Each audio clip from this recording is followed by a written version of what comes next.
एक प्रदेश की और देश की एक बड़ी शख्सियत का इंटरव्यू करने जा रहे हैं, जो वैचारिक और राजनीतिक रूप से इस प्रदेश में सक्रिय है। वो उस शख्सियत को जानते हैं। हमारे साथ आज रामेश्वर पवन जी हमारी स्टूडियो में मौजूद है। रामेश्वर पवन जी, आपका बहुत बहुत स्वागत है। बहुत बहुत धन्यवाद, बहुत बहुत आभार न्याय का प्रेरिका जी। और इनके बारे में मैं जब जवाहरलाल नेहरू विश्वविद्यालय में था तब शायद मेरी मुलाकात उस समय जो है हुई थी आपसे, और आप उस समय शायद सरदार पटेल जी के जो है जन्म स्थान की तरफ जा रहे थे और एक पूरी टीम जा रही थी। तो मुझे सौभाग्य मिला था उस टीम को जो है वहां पे मैंने स्वागत भी किया था।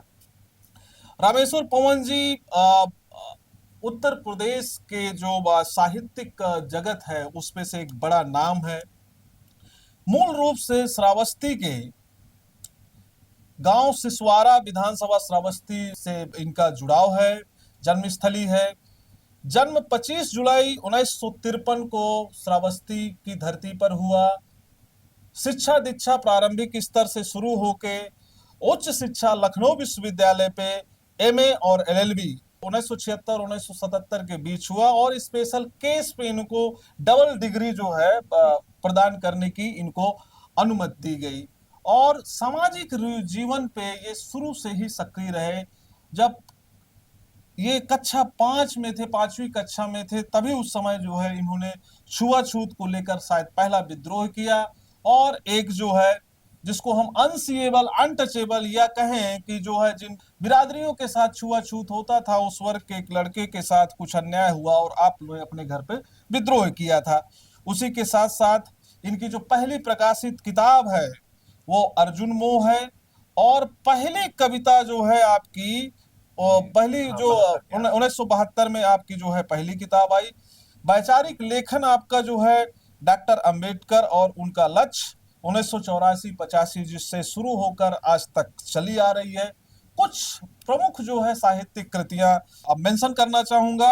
उस पे जो है तथागत चरित सुधा सागर है जो 2500 पेज की है, 5 खंड छप चुके हैं और शायद अभी 5 खंड अभी आना बाकी है। सरदार पटेल के जीवन पे एक मुकम्मल अध्ययन जो है रामेश्वर पवन जी के द्वारा किया गया है, और उस जो है अध्ययन में एक महत्वपूर्ण किताब है डॉक्टर अंबेडकर के हितैषी धर्मनिरपेक्ष सरदार पटेल, जिसका जो है पहला एडिशन आ चुका है और लोगों ने उसकी बहुत सराहना की है। सेकेंड एडिशन की तैयारियां हो रही हैं।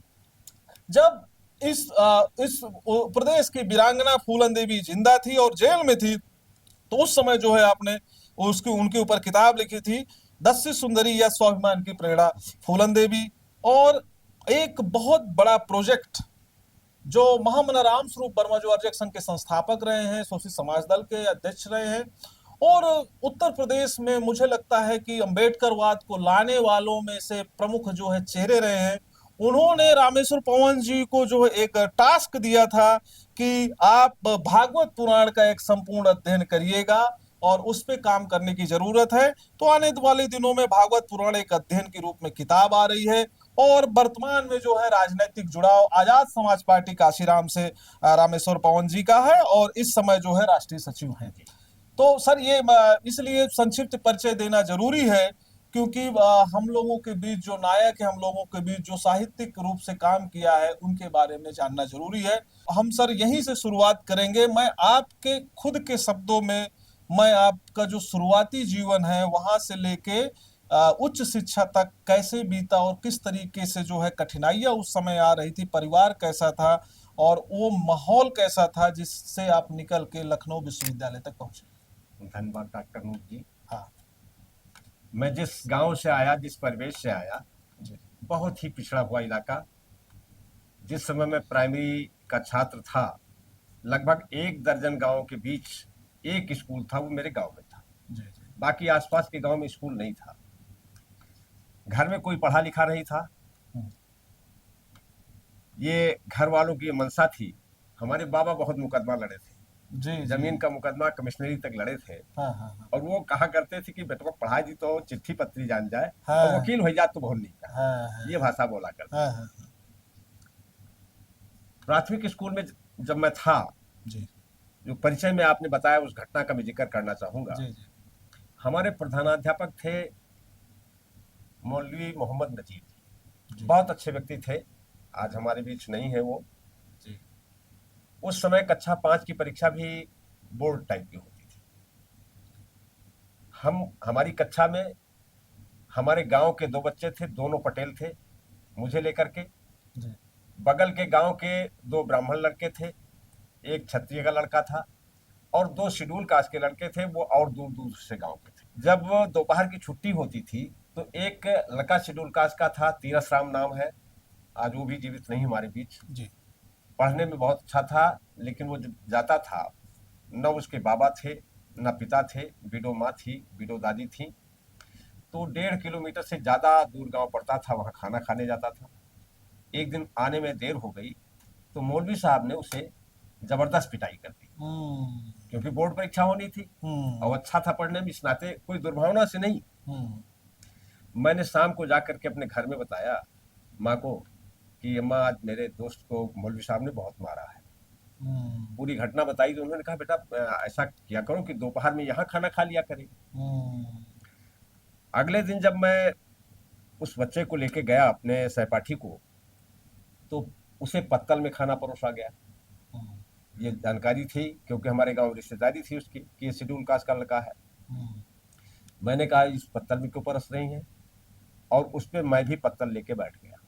2 दिन तक हमने दोपहर का भोजन पत्तल में किया, और इसके बाद एल्युमिनियम की थाली और गिलास मंगाए गए। मुझे लगा कि मैंने बहुत बड़ी जीत हासिल की, बहुत आंशिक जीत थी, लेकिन हमें ऐसा लगा। जी जी जी जी और इसके बाद हमारे गांव में एक कुड़बुड़ाइन करके मैंने पूरी किताब लिखी है उन पे। कुड़बुड़ाइन बड़की दीदी, बहुत गरीब परिवार था, जी जी जी और पूरा जीवन बंधुआ मजदूरी में निकल गया उनका। जी जी जी उन पे एक लंबी कविता हमारी है।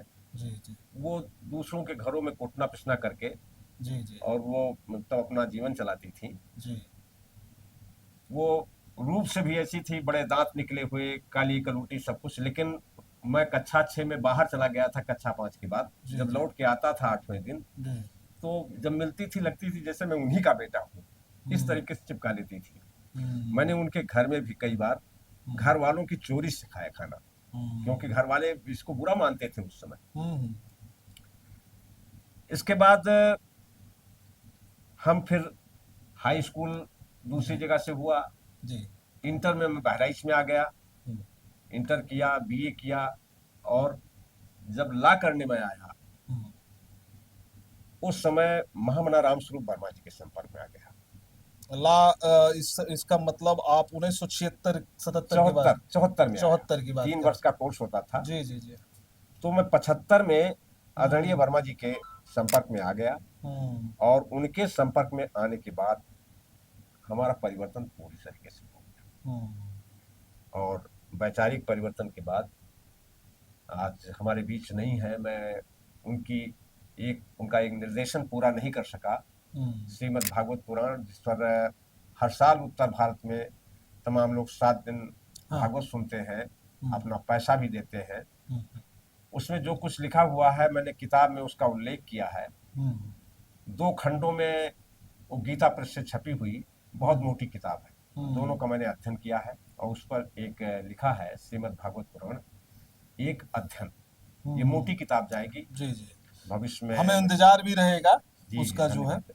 हाँ, फिर इसके बाद उच्च शिक्षा की तरफ ये वो जो रहा। जब मैं हमारे बाबा तो नहीं रह गए, जी। जब मैं बीए कर रहा था तभी उनका देहावसान हो गया। हम्म, और इसके बाद छोटी छोटी नौकरियों में हमारा सिलेक्शन भी हुआ, जी। मुझे भी मैंने छोड़ा, जी और फिर हमने लॉ किया। हाँ आया था यहाँ प्रोफेसर बन के। हम्म, पॉलिटिकल साइंस में हमारे नंबर बहुत अच्छे थे। अच्छा, हमारे एक मित्र थे शालीराम वर्मा, आज जी। नहीं है। एमए आपका पॉलिटिकल साइंस से हुआ? जी। वाह। तो यहाँ आने के बाद में कुछ साथियों के साथ ऐसा हुआ कि डबल डिग्री आ गई है, डबल डिग्री का। अच्छा। और उसमें यही स्थिति हुई कि एमए हमने प्राइवेट किया, और पता चला कि जो मैं बीए में बहुत अच्छे मार्क्स थे, हाँ। फर्स्ट डिवीजन के, यहाँ 3rd डिवीजन में पास हुआ। हम्म, और वहीं से ये दिशा बदल गई। हम्म, लेकिन जब वर्मा जी के संपर्क में आया, तो उस समय सामाजिक परिवर्तन की एक धुन सवार हुई। जी जी जी जी जी आईएएस करके उन्होंने छोड़ दिया था। हाँ, आईएएस करके छोड़ दिया। ये हमारे ऊपर उनकी बड़ी वो छाप थी।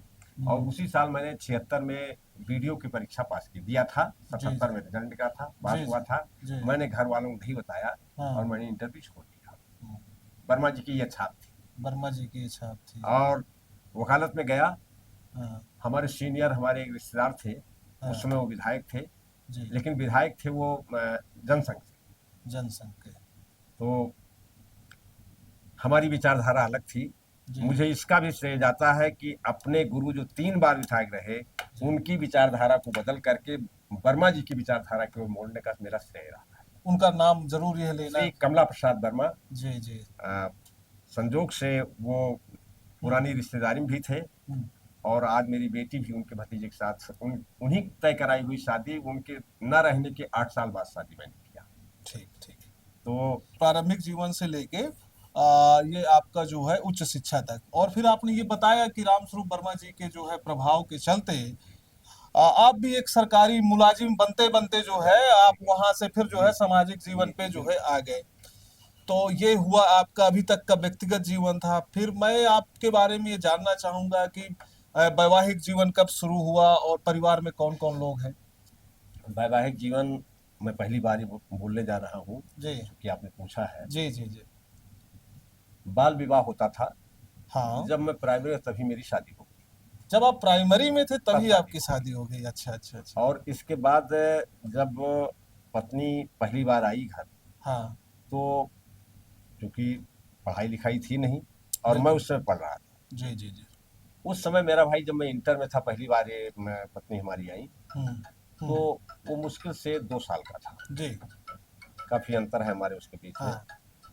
हम्म, तो पत्नी का 2 बातें उन्होंने रखी कि एक हम्म, तो घर वालों से बंटवारा, हम्म। माँ बाप से अलग, और अच्छा, दूसरा पढ़ाई छोड़ना। अच्छा, ये हमने पत्नी की तरफ से आया। पत्नी का, हमने कहा ये हाँ, दोनों चीजें नहीं हो सकती। हाँ। और अंत में वो शादी टूट गई है, इसलिए अच्छा, अंत में वो शादी टूट शादी गई। टूट गई। मतलब शादी हुई, हाँ। लेकिन उसके बाद इस शर्त की वजह से वो शादी हाँ। टूट गई। अच्छा, अच्छा। फिर? दोनों ऐसे दिन थे जिसे मैं स्वीकार नहीं कर सकता था। हाँ, हाँ, हाँ। फिर इसके बाद ला करने के बाद में हमारी शादी 82 में बस्ती से। अच्छा, अच्छा, अच्छा। जी। और आज वो 2 साल पहले एक्सपायर कर गई, 5 फरवरी एक्सपायर कर गई। 2025 को, 5 फरवरी 2025। 2025 को हम्म, एक्सपायर कर गई। ये पारिवारिक जीवन है। 3 बच्चे हैं, जी, 2 जी। बेटियां हैं, एक जी। लड़का है। जी। बेटियां मतलब एक लड़की तो टीचर के रूप में पढ़ा रही है, लेकिन प्राइवेट कॉलेज में। जी। मेडिकल डिग्री उसने भी लिया है अलग से। हाँ। बड़ी लड़की जो है जी। वो एमए बीएड किया है। जी। फैशन डिजाइनिंग का कोर्स करवाया था पहले, जी। जी। बाद में एमए बीएड किया उसने। जी। लेकिन अभी उसकी भी तैयारी ही चल रही है, जी। सिलेक्शन नहीं। जी। जी। सबसे छोटा हमारा बेटा है, हाँ। जिसने अभी मेडिकल की डिग्री ली है, इस समय इंटर्नशिप कर रहा है। जी। जी। जी। ये छोटा सा जी, पारिवारिक जी, अभी बिल्कुल। संयुक्त परिवार है हमारा, बढ़िया, छोटे भाई बहुत परिवार। अच्छा, बहुत अच्छा। क्योंकि ये किसी भी जो है साहित्यिक जो है एक व्यक्तित्व है, उसके बारे में उसका पारिवारिक जीवन कैसा है वो भी जानना बहुत जरूरी है। क्योंकि एक एक होता है, एक आदर्श रूप प्रस्तुत किया जाता है सामने, समाज के सामने, और परिवार की कुछ चीजें अलग चलती है, तो इसलिए जानना बहुत जरूरी है। दूसरे एंगल पे आता हूं कि साहित्य से जुड़ाव कैसे शुरू हुआ, और आप इस समय 60 से ज्यादा किताबों के लेखक हैं, कविता है, कहानी है, लेख हैं, काव्य है।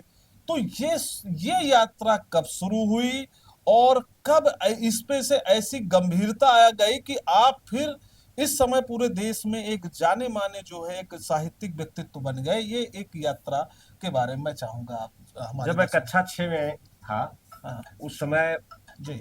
मेरे क्लास का एक लड़का, हाँ। वो कोई एक कविता लिख करके लाया, अच्छा, अच्छा, अच्छा।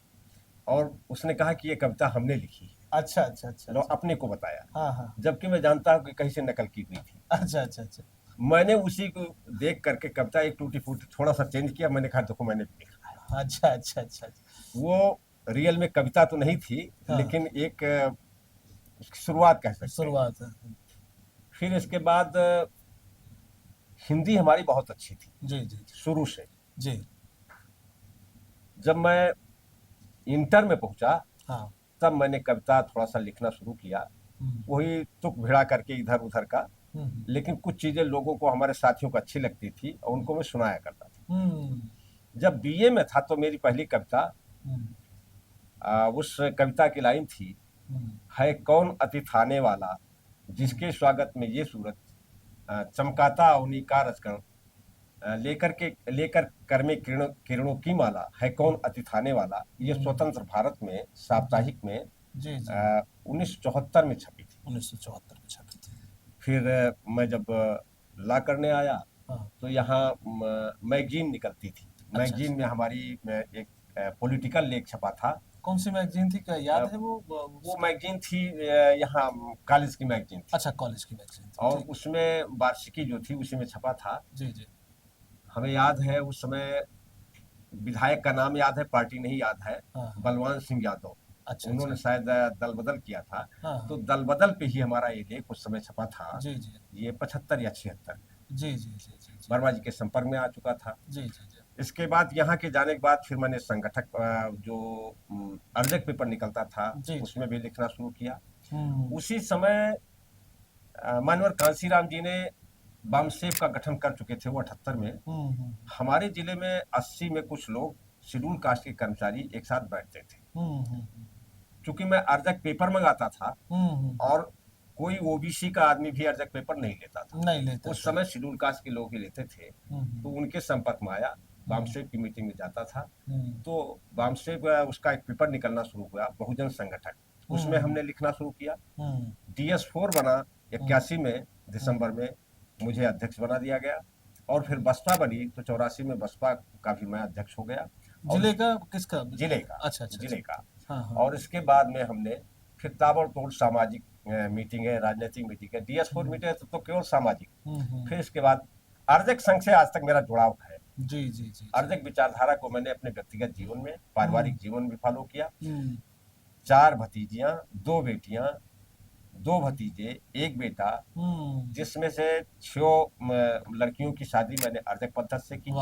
लड़के की शादी अभी 2 साल पहले विधायक हैं इस समय इंद्राणी वर्मा भिंगा से। जी जी। और वो उनकी लड़की जिला पंचायत अध्यक्ष भी थी उस समय जब शादी तय हुई। अच्छा अच्छा। मैंने एक ही शर्त रखी थी कि मैंने न लड़कियों की शादी में अगर किसी ने दहेज मांगा, वहां मैंने शादी नहीं की। बिना दहेज के 6 लड़कियों की शादी की है। लड़के में भी हमें पैसा नहीं चाहिए, एक शर्त केवल है कि शादी हमारे पद्धति से होगी, शादी में कोई समझौता नहीं होगा। जीवन के हर क्षेत्र में मैं प्रयास करता हूँ कि अर्जक संघ को व्यावहारिक रूप से जीने का प्रयास मेरा है। जी, ये बहुत महत्वपूर्ण बात बताई कि जिस तरीके से वर्मा जी का जो है असर आपके व्यक्तिगत जीवन तक सीमित नहीं रहा, इसके बाद आपने अपने परिवार में भी जो भी वैवाहिक संबंध हुए वो भी आपने अर्जक पद्धति से ही कंप्लीट किया। बहुत महत्वपूर्ण जो है एक परिघटना रही है। रामेश्वर जी, आप युवावस्था में ही रामस्वरूप वर्मा जी और अर्जक संघ से आप जुड़ गए थे, और आप इसका मतलब आप 1976 के आसपास, 74 के 75 में पहली बार। ओके। और रामस्वरूप वर्मा जी का देहावसान 1998 के 2002। इट मीन्स आप 23 साल उनके जीवन को आपने देखा है और आप उनके एक तरीके से अनुयायी रहे हैं, उनके फॉलोअर रहे हैं।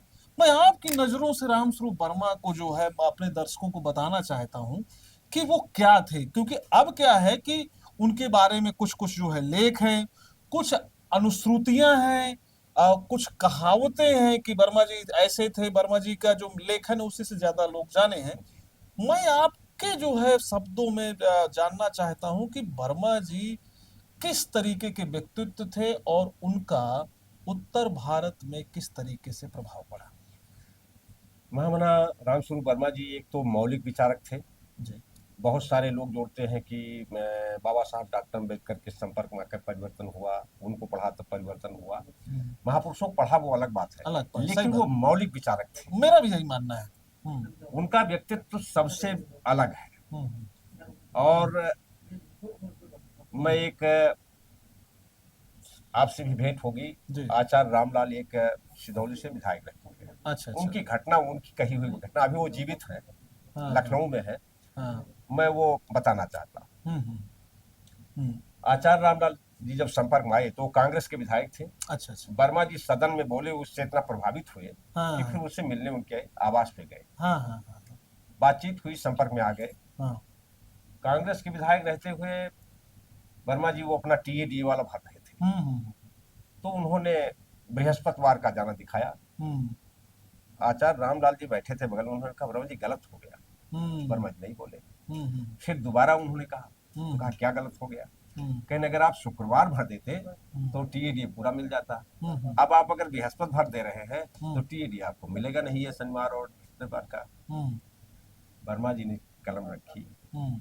कहा आचार्य जी, हम्म। जो बात मैं सदन में बोलता हूँ, हम्म। मंच पर बोलता हूँ, हम्म। अगर मैं ही फॉलो न करूँ हाँ, तो फिर मेरे बोलने का मतलब क्या है? बोलने का मतलब। और ये चीज उनमें तब दिखाई दी जब विधायकों का वेतन भत्ता बढ़ाया गया और उसका सदन में विरोध किया वर्मा जी ने, हम्म। और फिर वो बढ़ा हुआ भत्ता उन्होंने नहीं लिया। नहीं लिया। तो वो जो कहते थे करते थे, हम्म। आप चाहे जितनी अच्छी बात कहिए, तालियां तो आपको मिल सकती हैं, लेकिन अगर आचरण में आपने नहीं उतारा हम्म। तो दूरगामी नहीं हो सकता और फिर वो अस्थायी नहीं हो सकता। आपके समय पे रामस्वरूप वर्मा जी उत्तर प्रदेश और पूरे उत्तर भारत की बड़ी शख्सियत बन चुके जी। थे। उस समय विधानसभा में कैसे जलवा होता था, किस तरीके से न्यूज़पेपर उनको कवर करता था, सकारात्मक रूप से कवर करता था कि नकारात्मक रूप से, और जो बौद्धिक समाज था, जो बहुजन समाज एक बनने का प्रयास था, वो किस तरीके से रामस्वरूप वर्मा जी के विचारों को लेता था? देखिए वर्मा जी जब बोलते थे सदन में, हाँ। सदन में बोलते तो मैंने नहीं सुना उनका, जी कभी जी। गया नहीं। हाँ हाँ। लेकिन वो जब बोलते थे तो सारे लोग, विरोधी भी, हाँ विधायक अपने तो बहुत कम होते थे, हाँ। शेड्यूल कास्ट के कुछ विधायक थे, कुछ बैकवर्ड थे, सारे लोग उसी रंग में रंगे हुए थे, जी अपनी जी। पार्टी को अकेले विधायक होते थे। हाँ। तो सदन में पूरी तरीके से, जिसको कहते हैं कि सुई डाल दो तो आवाज करे, हम्म। उस तरीके से तन्मयता से लोग सुनते थे। हम्म। उनके द्वारा जो कुछ वक्तव्य दिया गया जी। उसमें कटने लायक कुछ नहीं था। हम्म। प्राइवेट बिल भी पेश किए, हम्म। लेकिन उसको लागू नहीं करते थे। लागू नहीं करता। और जरूरत होती थी हम्म। तो जो फॉरवर्ड के विधायक जी थे हम्म। वो भी वर्मा जी से सलाह लेने आते थे, और वर्मा जी का व्यक्तित्व ऐसा था, हम्म। वो सही राय उनको भी देते थे हम्म। जो उनके पास आता था। हम्म। वर्मा जी ने कभी मनुवाद शब्द का प्रयोग नहीं किया, हम्म। उन्होंने सीधे ब्राह्मणवाद, ब्राह्मणवाद का बात किया। और ब्राह्मणवाद को कहा कि ब्राह्मणवाद से मतलब केवल जाति नहीं, हाँ हाँ। ब्राह्मणवाद उस ग्रंथ से निकला है जिसको ब्राह्मण कहते हैं, वहां से वर्ण व्यवस्था शुरू हुई है, इस नाते वो ऊंच नीच का प्रतीक है। ब्राह्मणवाद का मतलब है ऊंच नीच भेदभाव, इस रूप में प्रयोग करते हैं। जी जी। मैं इसलिए क्योंकि आप जो 1975 से 1998 के बीच आप लगातार उनसे जो है संपर्क में रहे हैं, ये लगातार ये कहा गया कि उत्तर प्रदेश में जो 3 बड़ी शख्सियत रही हैं जिन्होंने सामाजिक परिवर्तन किया है, चाहे वो रामस्वरूप वर्मा जी हों या पेरियार ललई यादव हों, या उनके साथ एक और विधायक होते थे, मंगल देव, कुछ ऐसे नाम था, मंगलदेव इशारत। मंगल देव विशारद जी, वो पूर्वांचल से शायद रहे हैं। हाँ। तो ये इनके समय पे जो एक राजनैतिक परिवर्तन हो रहा था, साथ साथ ही वैचारिकता भी बहुत मजबूत थी और लगातार लेखन कार्य भी हुआ रामस्वरूप वर्मा जी का। तो रामस्वरूप वर्मा जी और पेरियार ललई यादव और मंगल देव विशारद ये जो तिकड़ी थी, और फिर इस तिकड़ी को का मिलान होता है वहां पे बिहार से, बिहार लेनिन जगदेव बाबू से। उस 1972 में शायद जगदेव बाबू थे उस समय जब हाँ थे। थे। तो सर वो मैं आपसे जानना चाहूंगा कि जब इतनी बड़े बड़ी शख्सियत थी तो उस समय का माहौल कैसा था जो है, और किस तरीके से प्रभावित कर रहे थे ये समाज को? वर्मा जी और जगदेव बाबू हम्म। दोनों लोग डॉक्टर लोहिया की पार्टी से जुड़े। हाँ। वर्मा जी कभी बाबा साहब डॉक्टर अंबेडकर की पार्टी से कभी नहीं जुड़े, कभी नहीं जुड़े रहे। और बाबा साहब डॉक्टर अंबेडकर से तो वर्मा जी की मुलाकात ही इसलिए हुई है कि डॉक्टर लोहिया की पार्टी और रिपब्लिकन पार्टी ऑफ इंडिया जी। बाबा साहब अम्बेडकर और डॉक्टर राम मनोहर लोहिया के बीच कुछ पत्र व्यवहार हुआ जी जी और उसमें तय किया था, इन लोगों ने मन बनाया था जी। कि जो 57 का चुनाव होगा, हाँ। 1957 का, हाँ उसमें हम लोग आपस में सीटों का तालमेल करके लड़ेंगे। हाँ हाँ इसी आधार पर डॉक्टर लोहिया ने हाँ वर्मा जी को अपना प्रतिनिधि बना के कि जी। ये बात आप बढ़िया कर सकते हो, हाँ। मुझसे अच्छा बात कर सकते हैं आप, इसलिए उनको भेजा था। हम्म उस समय बाबा साहब डॉक्टर अम्बेडकर के निकटतम सहयोगी थे डॉक्टर भगवान दास, जो हम्म। पंजाब के मूल रूप से रहने वाले थे, जी जी जी। और एक नाम था डॉक्टर छेदीलाल साथी, छेदीलाल साथी। यूपी। जी जी जी जी। ये उधर से मध्यस्थता कर रहे थे और मामनाराम स्वरूप वर्मा जी डॉक्टर साहब से मिले हैं, जी। वार्ता हुई। जी दुर्योग ये था कि 56 में ही डॉक्टर अम्बेडकर हमारे बीच नहीं रह गए और वो समझौता नहीं हो नहीं पाया। हो पाया। मैं थोड़ा सा और पीछे ले जाना चाहता जी, हूँ। जी। जिस तरीके से डॉक्टर लोहिया और डॉक्टर अम्बेडकर नजदीक आए, हम्म बाबा साहब अम्बेडकर नहीं रह गए। हम्म। जिस समय भारत का संविधान लागू हुआ जी। या जिस समय देश की स्वतंत्रता मिली, हम्म स्वतंत्रता दिवस और गणतंत्र दिवस हम्म दोनों के बीच, बल्कि थोड़ा सा और पहले से, हम्म बाबा साहब डॉक्टर अम्बेडकर और सरदार पटेल भी नजदीक आए, जिसका उल्लेख कम किया जाता है। दुर्योग ये था कि 1950 में हमारे बीच सरदार पटेल नहीं रह गए, अन्यथा वो होते तो उस समय भी स्थितियां बहुत कुछ बदल गई होती।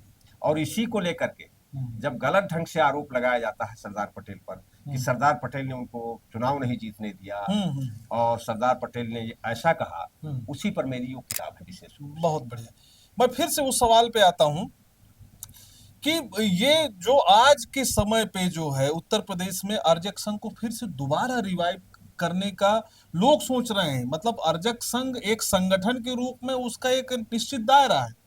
जो अर्जक संघ के विचारों को सोशल मीडिया के माध्यम से जान रहा है, उसमें मैं उत्सुकता देख रहा हूं। अभी पिछले महीने 30 मई को एक हमने यहाँ पे कार्यक्रम रखा अर्जक संघ की स्थापना दिवस पर। अर्जक संघ भारतीय संस्कृति का वाहक, और मैं पवन जी आपको बताऊं कि उम्मीद से बेहतर वो प्रोग्राम हुआ और 4 घंटे तक लोग सुनने के लिए वहां पे तैयार रहे। तो ये जो परिवर्तन हुआ उस समय, राम स्वरूप वर्मा जी, पेरियार लाला यादव, जगदेव बाबू, इस परिवर्तन का महत्व कैसे आप रेखांकित करेंगे उत्तर प्रदेश और मध्य प्रदेश की राजनीतिक संस्कृति के अंदर जो है? देखिए, इसका तो एक बड़ा प्रभाव रहा है जी। और एक नाम इसमें छूट जा रहा है, चौधरी महाराज सिंह भाट। चौधरी महाराज जब अर्जक संघ का नाम लेते हैं जी जी या शोषित समाज दल का नाम लेते हैं, हाँ। तो पेरियार ललाई सिंह यादव तो खैर शोषित समाज दल में कभी नहीं रहे, जी जी जी अर्जक संघ का केवल काम किया। हाँ हाँ। और बिहार में बहुत बड़ा काम किया जगदेव बाबू ने। जगदेव बाबू और मामनाराम स्वरूप वर्मा के बीच जो बेसिक अंतर था, जी, वर्मा जी बहुत सुलझे हुए व्यक्ति थे। हाँ। और जगदेव बाबू बिल्कुल क्रांतिकारी मिजाज के थे। जी जी। और फिर इसी नाते उनकी वो घटना घटित हुई। हम्म। तो उसी समय अगर ये बीपी मंडल साहब मुख्यमंत्री बने बिहार में, जी जी तो उसमें बहुत बड़ा योगदान इस विचारधारा का था, इस अर्जक विचार- विचारधारा का। जी जी और आज तक जो परिवर्तन होता चला आया बिहार में, जो चल रहा है, जी जी उसमें उसकी जड़ में अर्जक संघ और शोषित समाज दल आज भी है। चाहे वो माननीय लालू प्रसाद यादव जी बन गए हो, राबड़ी देवी को बना दिया हो, जी। या आज चाहे जैसे हो, मैं नहीं जानता, जो सम्राट चौधरी बने बैठे, वो मजबूरी अर्जक संघ की है। अर्जक संघ आज भी वहां यूपी से ज्यादा मजबूत यूपी से ज्यादा मजबूत है, झारखंड में भी बहुत जी, मजबूत बहुत मजबूत